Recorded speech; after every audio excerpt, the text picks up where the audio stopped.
all you guys out there watching. Again, you know we're celebrating Emancipation Day in the Bahamas, but we're taking you back with Dr. Colin Archer, and we were talking about how many young people were involved in this incident in 1970 and how it relates to the need for involvement of young people in the Bahamas today.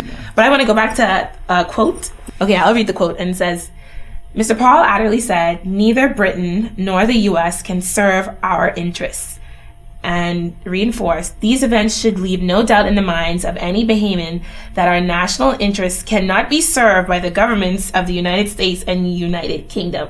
Now, I find this quote very interesting because with us celebrating our 40th, again, with the social media on Facebook, everyone can voice their opinions. And a lot of people, kind of debated, are we really emancipated? Are we really independent? Because, we still kind of answer to the Queen, the Privy Council, and all that stuff.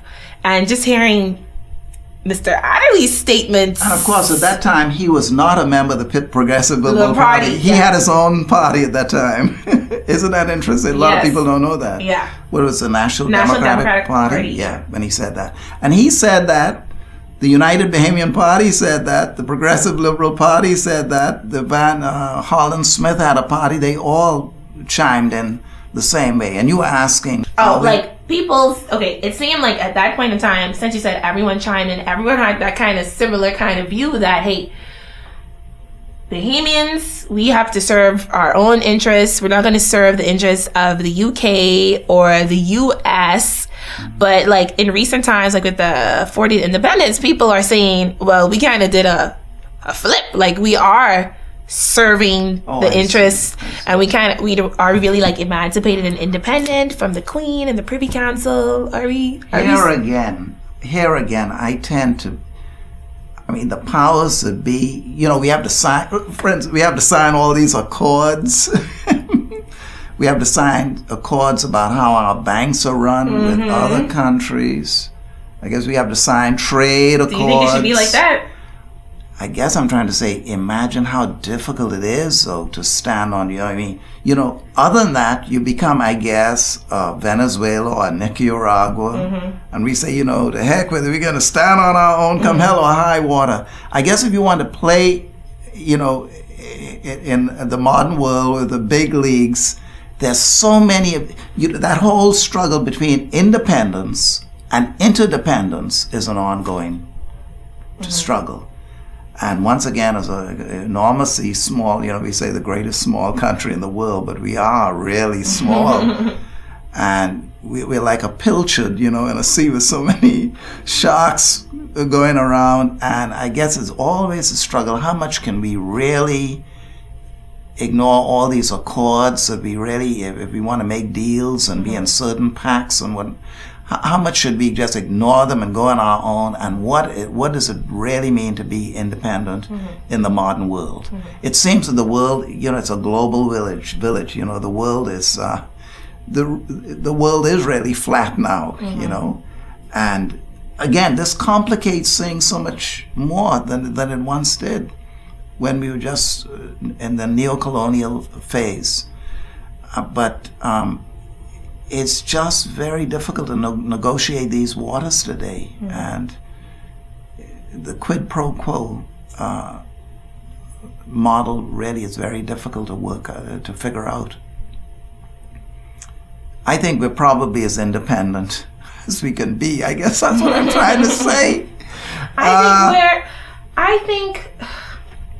I wouldn't say yes, and I wouldn't say no completely.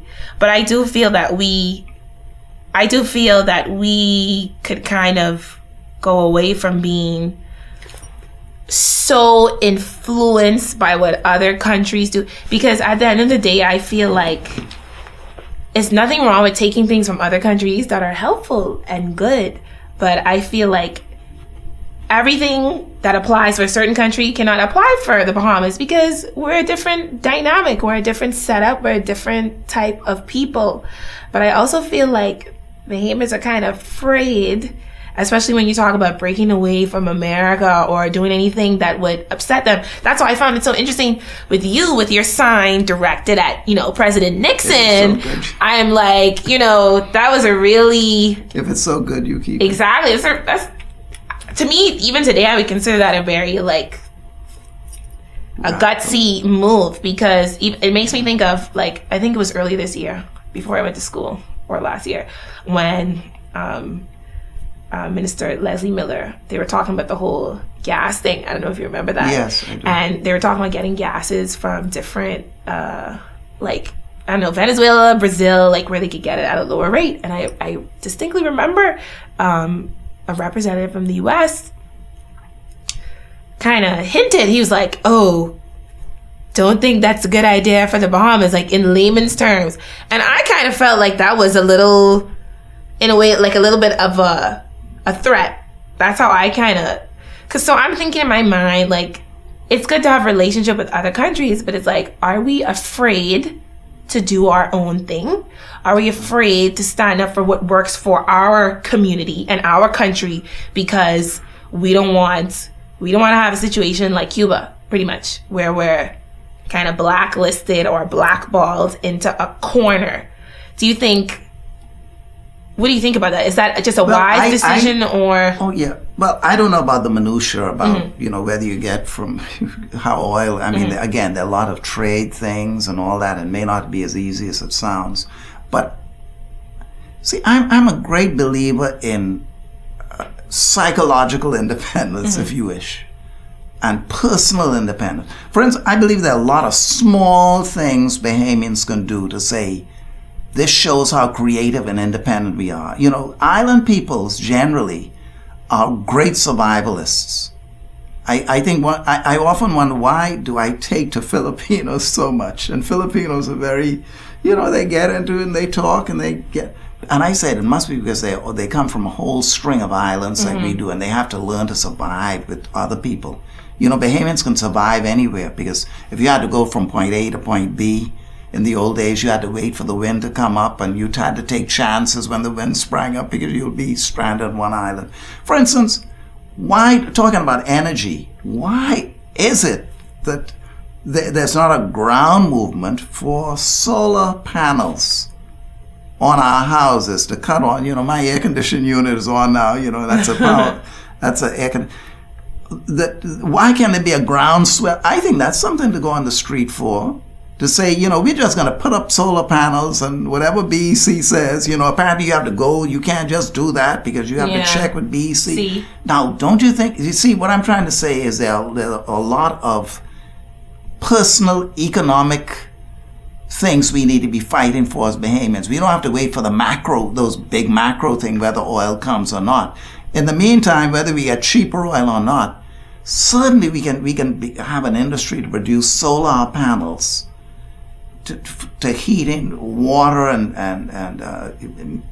cutting down on the cost of electricity ourselves. Now that's something that seems a credit union, or what do they call it? Groups of people coming together to buy solar panels together, so they'll be cheaper, less expensive.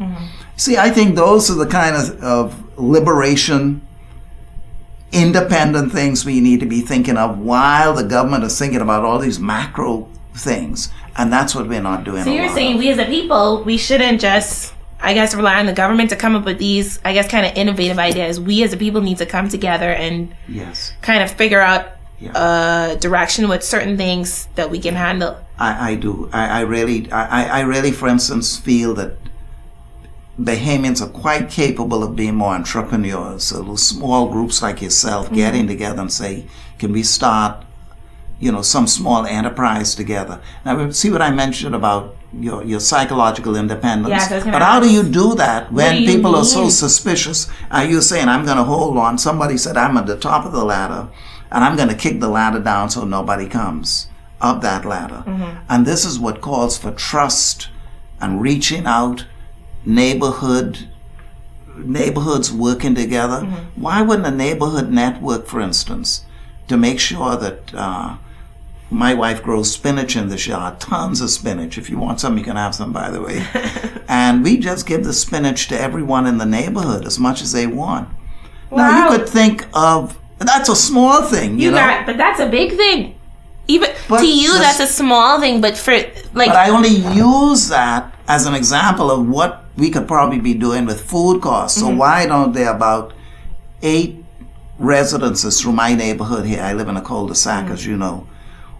Why can't we be getting together to buy all our foodstuffs together? But that is the big question. That's what it calls for psychological independence. That's what I'm trying to say. Thinking outside the box in individual ways to survive, not just.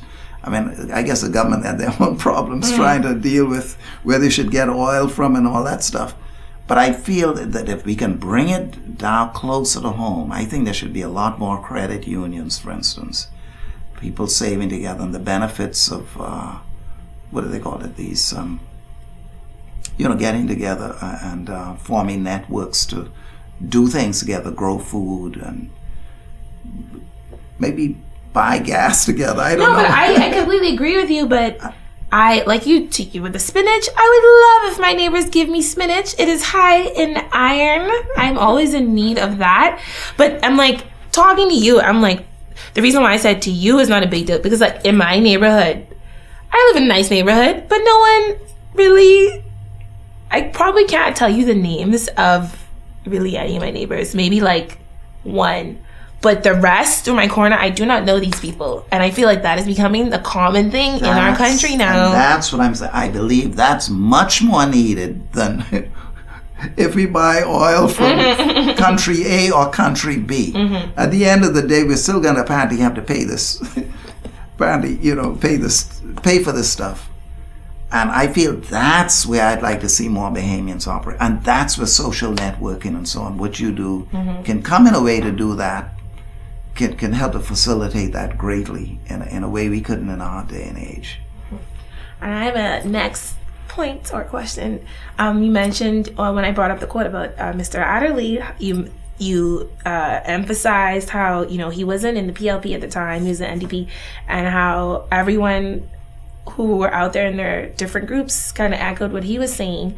And in your paper, you made it very clear that you were not commissioned by any political party or organization to go out there and do this and do that. And I want to talk about how important or how significant I think that is for us today as young people to not be so caught up on, I'm with the PLP or the DNA or the FNM or whatever else, but as just Bahamians to come together and, like you said, get that psychological independence regardless of the colors. You're answering the question, but I think that's really important. We're so small and we can't lose all that leakage by saying who's PLP and who's FNM and who's NDP and that sort of, we really lose a lot. And again, having said that, I feel Bahamians are better than most in this regard because we don't fight election time. I was saying, again, you see what I'm trying to say. You look at countries, there's a lot of killings. I lived in Jamaica, by the way, for 10 years. My children were born in Jamaica. And so I knew the things that happened there during when elections were going around, the killings. But isn't it marvelous? The people can wear their yellow shirt, their red shirt, their green shirt, and their family. Now you have family feuds. Usually around election times, you get little arguments back and forth. But basically, now that's one thing I love Bahamians for. We basically don't kill one another. We have strong views, and we pretty well know who's more or less PLP and who's FNM. We pretty well know, and we say, it's 6 of one, half a dozen of the other. But we go on with our lives. So I must say, from that point of view, we have a lot to work with there. I think it wouldn't be as difficult as some countries where people actually get murdered for showing the color of their political party. And so I feel on that point, I think we can build on a good tradition there that's going on, and there's a lot of good things that can happen there. We can be more Bahamian and less these other parties. And I think that's not as difficult. You know, and because our language holds us together. I love the Bahamian lingo, you know, and they say, what is culture? And I believe for Bahamians, culture is your language. You know, we're speaking very proper now, aren't we? But you know, when this is all over, we'll probably get back to our Bahamian stuff. And I think that holds us all together. Wherever you are, you know, you get that lingo, our Bahamian lingo is a common thing.